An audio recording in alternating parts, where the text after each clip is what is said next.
जनपद में फैक्ट्रियों में आरडीएफ जलाने और दूसरे राज्यों से आ रहे गीले कूड़े को जलाने से फैल रहे प्रदूषण को लेकर चल रहे विवाद में प्रशासन ने सक्रिय भूमिका निभाते हुए किसानों और उद्योगपतियों के बीच वार्ता कराई। यह बैठक लगभग 2.5 घंटे चली, जिसमें दोनों पक्षों को आमने सामने बैठाकर समस्याओं और समाधान के रास्तों पर चर्चा की गई।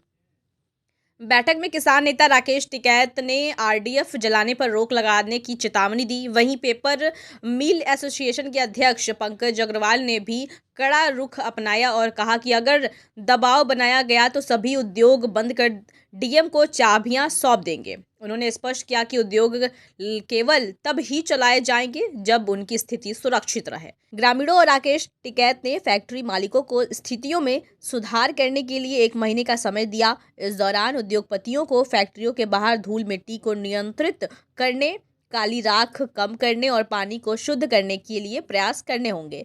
अगली मीटिंग 2 फरवरी को कलेक्ट्रेट के सभागार में प्रशासनिक अधिकारियों की मौजूदगी में आयोजित की जाएगी, जिसमें दोनों पक्षों की प्रगति और शेष मुद्दों पर चर्चा होगी। आप रोकोगे जी, हम ऑर्डर जरूर करेंगे। आप उधर भाला मारो, आप उसमें कुछ करो, ठीक है भाई, इसी पे हाँ, मैं बता रहा मैं बता रहा भाई, मेरे वाले तुम बताओ, बता दो क्या तुम मिल चलाने की स्थिति में हो। हम सारे मिले बंद करके चाबी डीएम साहब, अब 1 मिनट डीएम साहब को चाबी दे देंगे और जो ये नए उद्योग लगाने को कह रहे लगे लगा यही मिल जाए। हम इतने दहशत के माहौल में, हम इतने उसमें अपनी मिले चलाने के लिए बिल्कुल तैयार नहीं है। आप दे दिया, बाकी एडीएम साहब सबकी तरफ से मैंने अपना जवाब भाई, आपकी फैक्ट्री चला ना चला, ये कचरा नहीं चलेगा, कचरा निकलने ये जो बाहर से पन्नी जो कचरा जो ट्रक भर का है, ये मुजफ्फरनगर में आएगा नहीं। भाई बात सुनो, आरडीएफ हमें बाहर के प्रोग्राम कैंसिल करने पड़ेंगे, 2-3 महीने हम यहीं रहेंगे। आप में ताकत होगी, आप इसको जाकर दिखा देना पहली तारीख के बाद में। ताकत ना ना ना ना ना ना, आपको सरकार ने परमिशन दे रखी है, ये मुजफ्फरनगर में नहीं चलेगा भाई। सरकार ने परमिशन दे रखी, सरकार ने तो पहाड़ तोड़ने की परमिशन दे दी, कोर्ट से दवा दी परमिशन। ये मुजफ्फरनगर की जमीन में नहीं चलेगा, ध्यान से सुन लेना। ये तो आपको आप प्रेशर मान लो भाई हमारा, मुजफ्फरनगर में नहीं चलेगा भाई। प्रशासन चलवाना, प्रशासन से चलवा लेना। मुजफ्फरनगर की जमीन पे कचरा नहीं चलेगा, ध्यान से सुन लेना। आरडीएफ भी एक कचरा है जो भी मुजफ्फरनगर की सीमाओं में नहीं चलेगा भाई। आपको लड़ाई लड़नी है ना, मुझे पता है। हम तो बंद कर देंगे, हमें लड़ाई सारे हम तो के सामने ना। अरे आप सारे भाई मंत्री का सहारा आपको है, हमें नहीं सकता है भाई, हमें किसी का आपको सरकार का सहारा है। इलीगल तरीके से आप यहाँ पे कचरा लेकर आ रहे हो, आप परमिशन लेकर आ रहे हो।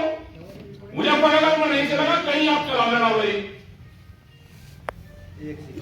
लौटाना इनको प्रशासन को बताओ, प्रशासन लोग पता ये रोक लगा, आप तो सेफ हो ना। आप बताओ भाई, ना ना उनको सैनी में भी मेरठ में गांव वालों ने सैनी में चल रहा कचरा, सैनी की 60 किलो में आरडीएफ चल रहा है मेरठ में, आप मालूम और वहाँ से ये सुनिश्चित करें कि सिर्फ और सिर्फ आरडीएफ ही आए और इस तरीके का कचरा या जानवर के अपशिष्ट या जो चीजें अलाउड नहीं है वो वहाँ से ना आए, क्योंकि बीज वहाँ से सरकारी नहीं है, वो ठेकेदार के माध्यम से यहाँ उन पर कार्रवाई करो। 1 महीने का टाइम ले लो। आप एक का कह रहे ये 6-7 गाँव के आदमी की कमेटी बना लो, आप संतुष्ट इनको करो, ठीक है। ये बता दो, तो बुजुर्गवासी को चाहिए दो जी तो चल जा बिना तू लेकिन जाएगा। हम ये चिंता ना करो यार, शुभम भाई दे या तो उधर खड़ा हो या इधर खड़ा हो, ऐसा थोड़ी जनवरी का देख लो, नहीं तो पहले आप 6 महीने का टाइम वहां करोगे, 6 महीने का टाइम नहीं हम नहीं लेते हैं, हमारा दे रहे 4 दिन का।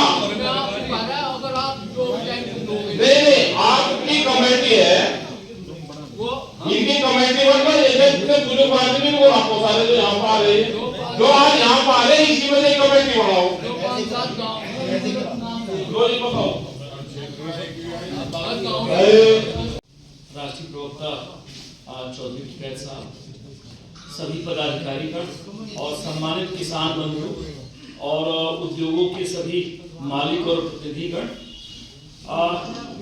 चौधरी साहब पूरे क्षेत्र में और भिन्न भिन्न राज्यों के खित्तों में जाकर के समस्याओं को उठाते रहते हैं और उसको निपटाते भी रहते हैं। आज भी समस्या आई है तो सबसे पहले हम लोग ये समझें कि आज यहाँ पे न कोई पक्ष है न प्रतिपक्ष है, न कोई आमने सामने है, हम सब लोग एक साथ हैं, एक ही नाव पे सवार हैं। अगर नाव डूबेगी तो सब लोग डूब जाएंगे। तो कई बातें चौधरी साहब ने उठाई हैं जिनका समाधान होना चाहिए, जैसे सड़क पे जो कूड़ा है या धूल गड्ढा है, इसका समाधान जैसी मांग थी, इस पर विचार विमर्श करके और मिल यूनियन को इस पे संगठित रूप से एक कोई कार्य योजना बना करके सड़कों से धूल मिट्टी गर्दा ये सब हटवाने के लिए एक कार्य योजना बना लिया जाए। और जो आरडीएफ है, आरडीएफ के अलावा जो कही जा रही MSW की बात, म्युनिसिपल सॉलिड वेस्ट, नगरीय ठोस अपशिष्ट बनाए गए हैं, वो हम ही लोग बनाते हैं, कोई बाहर से नहीं आता है, कोई विदेश से नहीं आता बनाने के लिए। जब हम अंग्रेजों के गुलाम थे तब जो नियम कानून कायदे बनाए वो अंग्रेजों ने बनाए, वो उन्होंने अपने हितों के लिए बनाए। लेकिन अब तो हमारी सरकार है, हम ही लोग हैं, हम ही सरकार चुनते हैं। हर 5 साल में हम एक पूरे देश की सरकार चुनते हैं, इसी तरह से राज्यों की सरकार चुनते हैं। प्रधान के चुनाव आने वाले हैं, हम ही अपने प्रधान चुनते हैं, बहुत सारे हम ही से प्रधान हैं। तो जब हमारी सरकार है, हमारे ही बनाए हुए नियम हैं, वो नियम कानून कायदे वो हमें ही चेंज करने हैं, वो हमें ही बनाने हैं। तो उस पर बहुत ज्यादा डिस्कशन या विचार ना किए जाने के बगैर नियम के दायरे में रहते हुए हमें इस समस्या का समाधान करना है कि हम साफ और स्वच्छ हवा भी ले सकें। अगर कोई मॉर्निंग वॉक पे निकल रहा है, जैसे बता रहे हैं कि भाई कोई एक पर्टिकुलर कॉलोनी बनी, वहां पे मतलब प्रदूषण ज्यादा है, तो प्रदूषण ज्यादा नहीं होना चाहिए और उसको कम करने के तरीके हैं। और मैं बहुत ज्यादा तो नहीं, लेकिन 2 साल केमिकल इंजीनियर के तौर पे जो देश की सबसे बड़ी रिफाइनरी है जामनगर में रिलायंस की, वहां से मतलब करोड़ों लीटर जो कच्चा तेल आता है विदेशों से, अलग अलग जगह से, देश का भी निकलता है, उसको रिफाइन करके और इंडिया में भी उसकी खपत होती है और बाहर भी इसको पूरे सभी देशों में भेजा जाता है। तो इंडस्ट्री जब बनाई जाती है, उसको डिजाइन किया जाता है, तो उसमें इस चीज को बिल्कुल ध्यान में रखा जाता है कि जो प्रदूषण है वो कम से कम कैसे हो, और जो बिल्कुल मिनिमम प्रदूषण हो उसके लिए इन्वेस्टमेंट भी होता है। आप सब लोग कह रहे हैं, आपने वो रिएक्टर लगा भी रखे हैं। तो मेरा मानना यही है कि जो नियम कानून कायदे हैं, हमें उसको मानते हुए इस समस्या का समाधान निकालना चाहिए। अगर कोई नियम का उल्लंघन करता है तो फिर वो दंडात्मक कार्रवाई उसके विरुद्ध होनी चाहिए, चाहे वो पेनल्टी की हो, चाहे वो FIR की हो।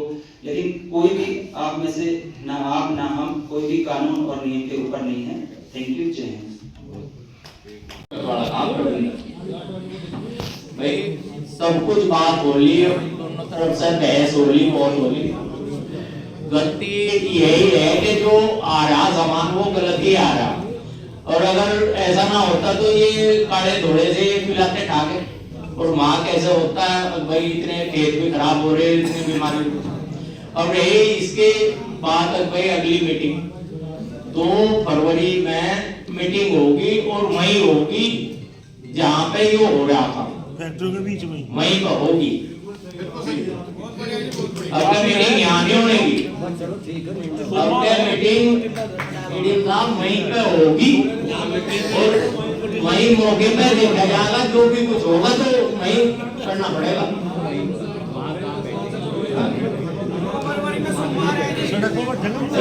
यहाँ तो मान ले 4 पत्ते प्रशासन के साथ आपका बैठ जाओगे, नहीं बैठने की तो आपके फैक्ट्री में बैठ लेने, खेतों में बैठ लेने, लोग खेत में बैठ लेने। 2 फरवरी तो कहाँ करेंगे फिर? नहीं इसके आप बता दो। एक मिनट सुनो भाई को, एक मिनट सुनो। क्योंकि हमें भी अभी जाना दिल्ली, सुबह कल की है फ्लाइट, नहीं तो राइड तो हमने भी बहुत ले रखी है, तमिलनाडु है प्रोग्राम। इसकी जो गांव के लोग हैं इसमें से तो भाई कमेटी बना लियो, दर्जी पंडित जी आप करके, और इतना सारी चीजें दिखवा लो। 2 फरवरी की मीटिंग है, ये कमेटी इतना चली जाएगी, यहीं आने का बता देगी, जो कमेटी बताएगी हम तो उन्हीं की बात मान लेंगे, क्योंकि तंग जनता है और वहां के गांव के लोग भी हैं। आप अपना एक आध दिन हम भी बीच में चक्कर लगा लेंगे, देख लेंगे जब मनसा आ जाएगी। 2 फरवरी की मीटिंग यही रख दो तो साहब, यही रख लो, यही प्रशासन के साथ में, और 2 फरवरी तक भाई ठीक कर लो, नहीं तो हम है वेके पे ही। ठीक है, ये भी ऐसी रही हो, हम तो कामना ये करेंगे कि आप नहीं हम ये, लेकिन भाई सुधरना आपको पड़ेगा, खाली इंडस्ट्रीज के वो नहीं है, इनके गांव में देखो कैसे गांव बर्बाद हो रहे हैं। हम कल गए वहां 2-3 जगह, परसों जब मीटिंग से आए, उनके घर में गए, ऐसे पर्दे लगा रखे, सबने दरवाजे बंद, और बाहर पूरे गांव में छत पे काली काली छाई रहती है, कह रही ना कपड़े सुखा सकते ना कुछ कर सकते। और वे ले आना भाई उसकी जो रिकॉर्डिंग है सारी की सारी, कौन सी चीज की, ESP का रिकॉर्डिंग है, वो वेट स्क्रैपर, मीटर के आंकड़े वो सारे ले आए, आप देख लीजिए, पोल्यूशन वाले होंगे, आप देख लेना, जो वो रिकॉर्डिंग है सारी की सारी, वो देख लेना।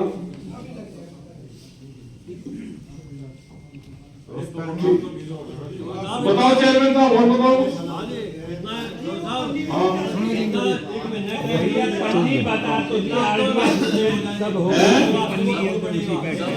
रुक जा भाई, रुक जा,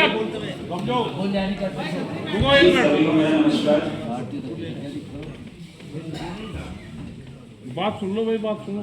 जो आज का जो डिस्कशन है वो बहुत ही महत्वपूर्ण है, सिर्फ एक किसी भी शहर के लिए हो जाए, और ये एक अच्छी बात है कि कम से कम यहाँ पे बैठ के इस चीज पे बातचीत हो रही है। कोई भी समस्या हो, चाहे वो खेती की हो, किसान की हो, मजदूर की हो, ये मेरी समझ से आज पहली बार ये डिस्कस हो रहा होगा।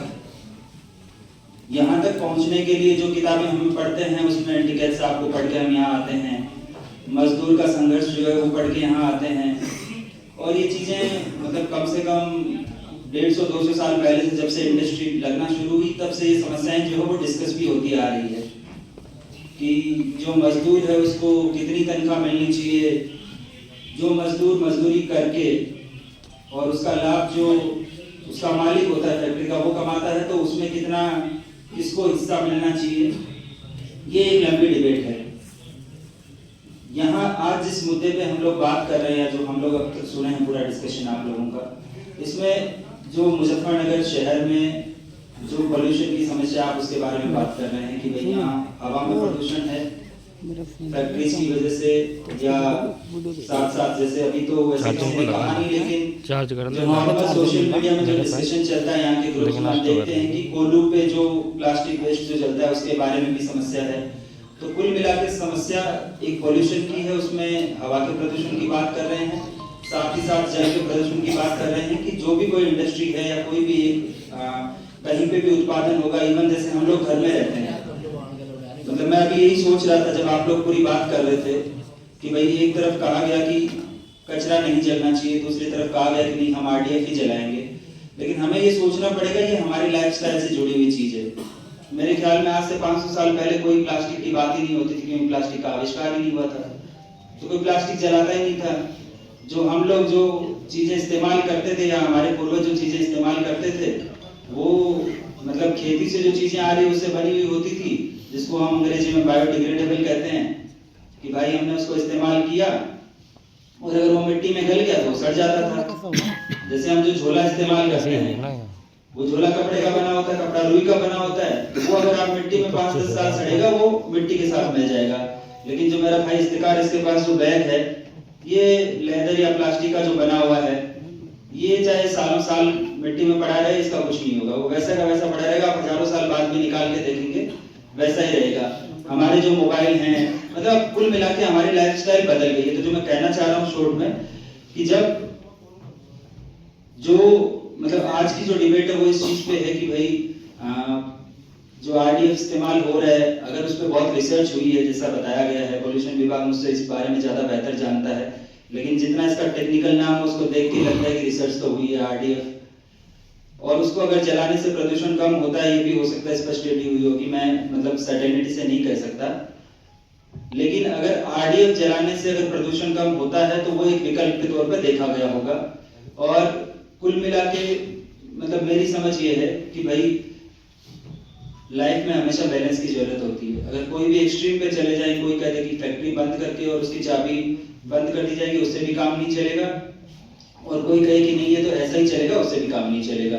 हमें जीना भी है और रोजगार भी कमाना है, और मतलब एक बैलेंस जो होता है, एक जो जीवन का संतुलन जो होता है वो हमें बनाना है। और इतने सम्मानित यहाँ पे किसान नेता भी हैं, किसान भी हैं, गांव के जो लोग जो हैं सभी लोग हैं, अधिकारी सब बैठे हैं, साथ ही सभी व्यापारी भी हैं जो इंडस्ट्री चला रहे हैं। हम एक दूसरे के खिलाफ नहीं हो सकते और ना होने से काम चलेगा। समाज में सभी महत्वपूर्ण होता है, बस वो जैसे बहुत छोटी सी कहावत है कि क्या करे तलवार जहां काम आए सुई, इस तरह से। तो छोटा बड़ा सभी की समाज में महत्वपूर्ण भूमिका है, और अपनी अपनी जगह सभी की भूमिका है। कोई किसी से बड़ा नहीं है, कोई किसी से छोटा नहीं है। मेरी खुद की समझ ये है कि जिसको हम सिस्टम कहते हैं, सिस्टम सबसे बड़ा है, उस सिस्टम में हम सभी उसके हिस्सा है। तो हम जो भी समस्या का समाधान करने के लिए यहाँ बैठे हैं, उस समस्या का समाधान होना चाहिए, और वो होगा अगर हम आपस में एक दूसरे को समझेंगे और एक दूसरे की प्रॉब्लम समझेंगे तो।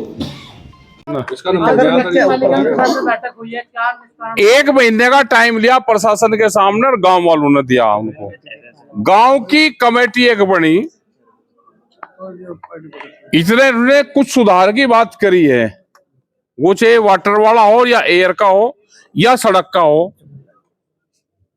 अभी उसकी बात इन्होंने करी तो 2 फरवरी को फिर मीटिंग होगी यहाँ पे, और फिर वे गांव वाले क्या कहेंगे, क्योंकि उनकी कमेटी बताएगी। अब हमने गांव की 6 गांव के लोग हैं, उन्हीं की कमेटी बना दी, वही अगला वो बताएंगे। वही 1 महीने में जो इनसे करवाना हो करवा लो। क्या क्या काम बताए गए हैं? जो एक तो सड़क का होगा, ये जितनी भी सड़क है ये सड़क का होगा। जो मिट्टी पड़ी, जो डस्ट है, वहां पर टाइल्स वर्क का काम वो है। गांवों में पानी का काम है,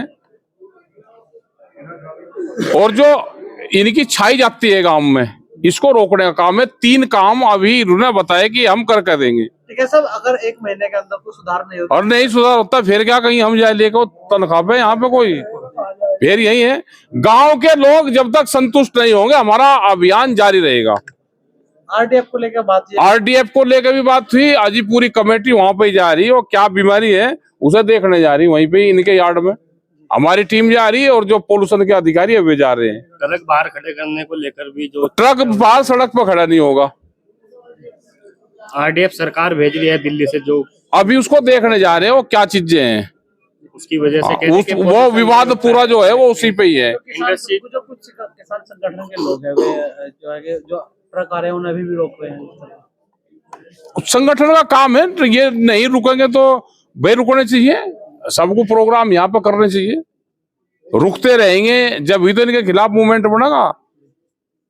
भाई संगठन खड़े होंगे, गांव के लोग खड़े होंगे, तो जब भी तो इनके खिलाफ आंदोलन बनेगा। जट मुजेड़ा की एक पंचायत में कहा गया था कि मुद्दा चोरी कर लिया है। नहीं, ऐसा नहीं, कोई मुद्दा किसने चोरी कर लिया क्या है, ये तो सब है, ये बंद होना चाहिए। कोई मुद्दे किसी के चोरी नहीं। प्रोग्राम मानते हो ये समस्या? ये तो समस्या है। अभी आपने प्रोग्राम बताया, क्या प्रोग्राम? प्रोग्राम क्या बताया? आज एक बैठक हुई है किसानों के साथ में, अधिकारी भी थे, क्या आज निस्तारण हुआ पोल्यूशन को लेकर? देखिए कई मुद्दों पर बात हुई, कुछ मुद्दे बड़े गंभीर थे, जैसे कि भोपाल रोड पर ट्रैफिक जाम लग जाता है क्योंकि फैक्ट्रियां बहुत हो गई, तो माल काफी आता है, ट्रैफिक जाम लग जाता है। तो उसके लिए हमने पूरा आश्वासन दिया। हमने 3-4 दिन पहले एक टीम बना भी दी, जिसमें स्वयं 3 मिल मालिक हैं और उनका स्टाफ है, और 3-4 दिन से वहां कोई जाम नहीं लग रहा, ना हम लगने देंगे। सफाई की बात टिकैत साहब ने कही, सफाई बिल्कुल शुरू हो गई, वहाँ सफाई भी रहेगी। टाइल इन्होंने पहले कही थी 6-7 साल पहले, हमने तब टाइल लगवा दी थी, कुछ अब लगवाई, एक आध जगह रह रही, अपनी मिलों के सामने लगवा दी, अब दूसरे के खेत के आगे तो हम कैसे लगवाएं, वैसे मंदा चल रहा पेपर मिलों में। टिकैत साहब ने कहा कि सरकार भी आपकी है, वहाँ तक जो कच्ची रोड है उस पर भी टाइल्स लग जाए तो देखिए ये तो अब कोई कहने लगे दिल्ली तक टाइल लगवा दो, ये पॉसिबल नहीं है। एक तो अभी स्थिति नहीं है पेपर मिलों की। टिकैत साहब ने बिल्कुल ठीक कहा कि भाई अपनी मिलों के आगे लगवाएं, हमने लगवाई भी है, जो रहेगी और लगवा देंगे और सफाई भी रखेंगे वहाँ।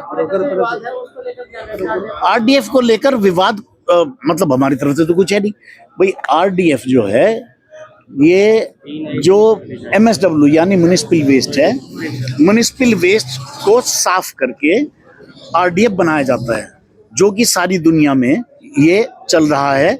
आरडीएफ से पावर प्लांट्स चल रहे हैं, खूब बिजली बनाई जा रही। हिंदुस्तान में भी 5-6 तो दिल्ली में ही है, अहमदाबाद में है, पुणे में है और कई जगह है, इंदौर में है। और यहाँ जब मैं चेयरमैन था मुजफ्फरनगर में भी मैंने नीदरलैंड्स की टीम को मैं ही लाया था यहाँ 25 मेगावाट बिजली का प्लांट लगाने के लिए। तो ये बहुत अच्छा फ्यूल है, खराब नहीं है, बनता तो कूड़े से ही है, तो ऐसा उसमें से खुशबू तो आने की नहीं, बदबू तो आएगी थोड़ी बहुत, लेकिन ये एक पर्यावरण अनुकूल है और हमने पर्यावरण नियंत्रक संयंत्र लगा रखे हैं सारे बड़े आधुनिक। तो इसमें कोई दिक्कत नहीं है। अब हमसे कहा गया कि आरडीएफ बिल्कुल नहीं आने देंगे यहाँ, हम उसमें भाला दे देंगे, सुआ दे देंगे, तो उस केस में हमने कहा कि फिर इस स्थिति में हम मिल नहीं चला पाएंगे। सारे मिल वाले सब मिल वालों ने कहा कि अगर ऐसी बात होगी तो ऐसे डर के और इतना जब सरकार अलाउ कर रही है तो वो हम नहीं कर सकते। तो अब क्या निस्तारण निकला है? क्या अब निस्तारण ये हुआ कि 1 महीने हम और पूरा अपने आप को कोशिश करते हैं, ठीक करते हैं। इन्होंने कहा कि गांव में भी कुछ थोड़ा बहुत मदद करो, वो हम तैयार है, हमेशा करते हैं। अब यहाँ 70-75 हो गए, मुझे तो पता नहीं कितने हुए, तो अब बताओ किस किस को क्या क्या करेंगे। फिर भी हमारे से किसी को कोई बात करनी है, हमेशा कोई भी आए कोई दिक्कत नहीं, हम लोग भी हम उसी गांव में सेटिस्फाई रहते करेंगे। हैं, इन लोगों के साथी हैं, इनसे हम बाहर। अपनी राय हमें कमेंट बॉक्स में ज़रूर दें। ऐसे ही लेटेस्ट अपडेट्स के लिए हमारे चैनल रॉयल बुलेटिन को लाइक, शेयर और सब्सक्राइब करना ना भूलें।